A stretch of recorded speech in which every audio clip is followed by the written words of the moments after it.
저희가 사용하는 그 혈관 조형 장비를 통해서 찾기도 사실 힘들고요. 합병증이 무서워서 못했다. 안지오 CT, 그러니까 CT를 갖고 있는 혈관 조형 장비. 오전에 시술을 하고 오후에 그냥 걸어서 태어나십니다. 실손보험에서 인정받는 데는 문제가 없다. 네. 조금 일찍 오는 게 낫다.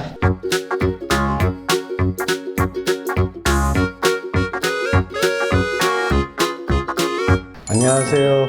의사들의 점심시간입니다. 오늘은 전립선 비대증에 대해서 정혜도 선생님이 우리나라에서 전립선 비대증 동맥 색전술을 가장 많이 한 선생님이시잖아요. 저도 영상학과 의사라서 뭐 전립선 말고 다른 뭐 이런 색전술 이런 거 많이 하는데 전립선 색전술을 왜 이렇게 늦게 시작하게 된 거예요? 옛날에도 종양이나 이런 거 다 잘 막았잖아요. 근데 전립선은 왜 못 막았어 그때? 그때는 이제 방향 자체가 달랐던 것 같습니다. 그래서 이게 전립선 동맥 색전술을 처음 시도한 게 뭐 2000년대에 그러니까 되게 늦게 네, 하는 거죠? 맞습니다. 사실 이 전립선으로 들어가는 동맥 자체가 저희가 사용하는 그 혈관 조형 장비를 통해서 찾기도 사실 힘들고요. 그러니까 장비의 해상도나 이런 거가 발전하면서 네. 할 수 있게 된 최신 치료법이다. 네, 맞습니다. 하고 또 그 밑에는 이게 혈관들이 상당히 많이 뒤섞여 있습니다. 그래서 어떻게 보면 합병증이 무서워서 못했다. 그 동까지 못했지만은 장비도 발달하고 이제 그 안에 사용되는 이제 도구들도 많이 발달하면서 이 정도는 안전하게 할 수 있다 싶어서 2000년도에 처음 시행이 됐고 2010년도부터 외국에서는 상당히 선풍적으로 많이 그러니까 그래서 저희 병원에 있는 것처럼 CT하고 혈관 조형기가 같이 붙어 있는 이런 정밀 장비 이런 것들이 있어야 네. 이런 걸 하는 거고 대강 어리버리 장비 갖고는 못 찾겠네. 잘 안 보이겠네. 이게 보이긴 하는데요. 보통 이제 혈관 조형 장비가 이제 콘빔 CT라고 해서 3차원 영상을 만들어낼 수는 있는데요. 그걸 통해서는 뭐 전립선 동맥이 크다 그러면은 찾을 수 있습니다. 충분히. 하지만은 동맥이 이제 하나는 크더라도 실핏줄 같은 애들이 멀리서 나오는 경우가 간혹 있거든요. 이런 경우는 이제 혈관 조형 장비를 사용한 그 3차원 영상 콘빔 CT라고 하는데 그것만으로는 상당히 찾기가 힘들 수가 있고요. 오히려 저 외국 다른 병원들하고 영상을 좀 비교해 보는데 저희 병원에서 사용하는 안지오 CT, 그러니까 CT를 갖고 있는 혈관 조형 장비, 즉 CT로 찍어버리면 영상이 정말 깔끔하게 잘 찾을 수가 있거든요. 그래서 이게 어떻게 보면 효과적인 면에서 모든 혈관을 찾아서 막아줘야 되는데 그런 이제 노력 자체가 다른 장비에서는 조금 어려울 수가 있고요. 안 보여버리니까. 근데 저희 장비는 어차피 혈관들이 다 보여버리기 때문에 훨씬 더 잘 찾아서 막을 수 있고, 그래서 저희가 이제 제가 환자분들 보면서 보는 그 효과 자체가 외국에서 나오는 논문보다는 조금 더 효과가 조금 더 높은 것 같습니다. 내가 휴먼 영상학과 원장이지만 자랑스럽다. 우리 병원에 그런 초정밀 장비가 있어서 전립선 치료에 상당한 효과를 네, 그러니까 다른 데보다 훨씬 경쟁력 있게 효과를 네. 많이 볼 수 있도록 만들 수 있다. 네, 맞습니다. 근데 이제 되게 이런 치료, 저도 이제 좀 아직 증상이 경미해가지고 뭐 저는 이제 시술할 정도는 아닌데 네. 시술을 하게 되면은 제일 걱정스러운 게 이제 합병증이잖아요. 네. 그리고 또 한 가지 걱정되는 건 아플까봐. 네. 아파요? 보통 저희가 오전에 시술을 하고 오후에 그냥 걸어서 태어나십니다. 내가 뭐 했나 이러면서 그냥 별거 걸어서. 아니네. 네. 통증을 호소하시는 분들은 제 경험상 한 1% 정도 이하에서 있었는데 이분들은 되게 전립선이 아주 크셨던 분들입니다. 100 이상으로 크셨기 때문에 그럼 뭐 약 같은 거 먹어요? 네, 진통소염제랑 뭐 항생제 같은 거 드시고 이제 덧나지 않도록 하고 있고요.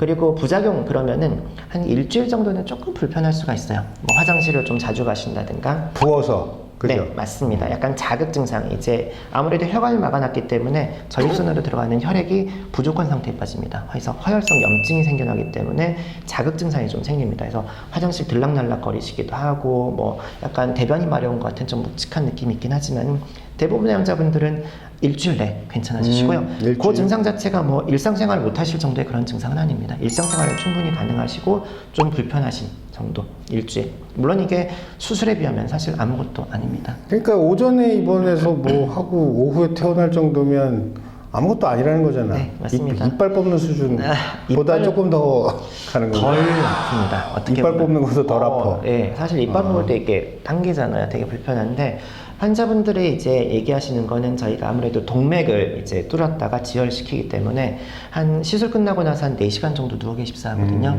그러면은 환자분들이 얘기하는 게 시술은 아무것도 아닌데 그냥 4시간 동안 누워 있으니까 뭐 허리가 지루해. 아프고 지루하고 이걸 더 불편해 하십니다. 뭐 이런 거 볼 거 갖고 와야지. 네. 그래서 많이들 이제 영화 뭐 이런 거. 핸드폰 많이 보시고 하지만 그래도 좀 종이 쑤시는 그게 이제 많이 불편하고요. 통증에 대한 거는 뭐 사실 걱정하지 않으셔도 됩니다. 또 한 가지 아주 중요한 질문이 이제 보험이 되냐, 뭐 돈이 얼마가 되냐 이런 걸 텐데 보험이 돼요? 네, 요게 지금 2016년도에 처음 이제 신의료 기술로 도입되면서는 이제 비급여 보험이 적용이 되지 않았었는데요.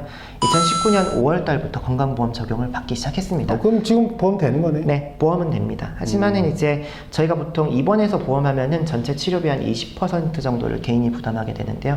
아직은 선별급여 80%로 돼 있어서 전체적인 금액을 봤을 때는 한 50% 진료비에 물론 이제 선별급여는 80% 지금 적용받고 있긴 하지만은 나머지 사용되는 재료라든가 뭐 이런 것들 다 포함해서 그러니까 전체 진료비의 반 정도가 자기가 개인 부담하는 거다. 그럼 네. 그렇게 부담스럽지는 않겠네. 네, 또 이게 아무래도 건강보험 급여다 보니까 이제 실손보험 갖고 계신 분들이 좀 많으세요. 그래서 어차피 건강보험 급여니까 실손보험에서 보장받는 부분도 조금 더 크신 것 같습니다. 그럼 뭐 실손보험 중에 그 급여되는 것도 안 해주는 실손보험도 있더라고요. 그거는 사실 없습니다. 아니요, 비급여는. 있어요. 근데 그거 같은 경우는 내가 이런 질환이 있어서 이거를 빼고 나머지 보장을 받겠다. 이런 경우가 이제 있을 수 있는. 예를 들어 어쨌든 실손보험은 뭐 계약 조건마다 다르니까 그건 다릅니다. 어쨌건 네.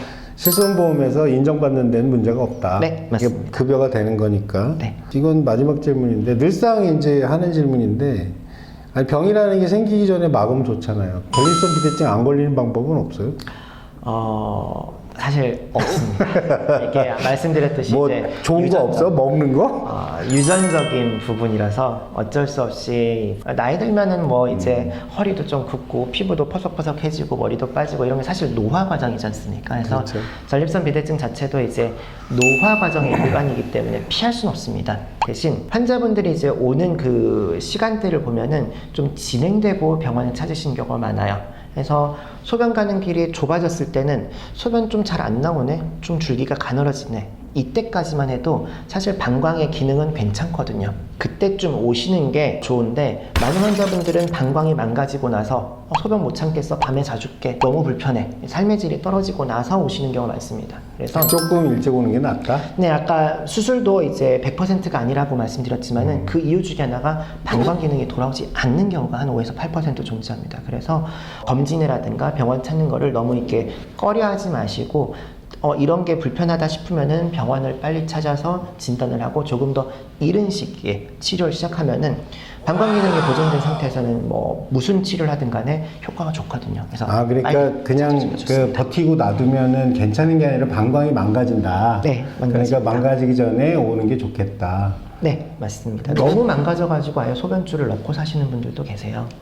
그때까지는 참으면 안 되지. 한 두세 분 뵀습니다. 그런 경우. 네. 하여간 오늘 얘기 중에 제일 인상 깊었던 거는 오전에 잠깐 하고 오후에 퇴원할 수 있다라는, 그리고 안 아프다. 네, 안 그리고 보험된다. 네. 그리고 방광 기능 망가지기 전에 웬만하면 빨리 와서 치료하시는 게 좋다. 네. 수술과 비교해서는 뭐 통증이니 입원 기간이니 뭐 이런 것들로 비교해서는 뭐 거의 이거는 굉장히 그 편리한 치료법이네요. 수술에 비해서는 사실 비교 불가죠, 그거는. 그렇죠. 네, 안 맞습니다. 아프고. 네, 맞습니다.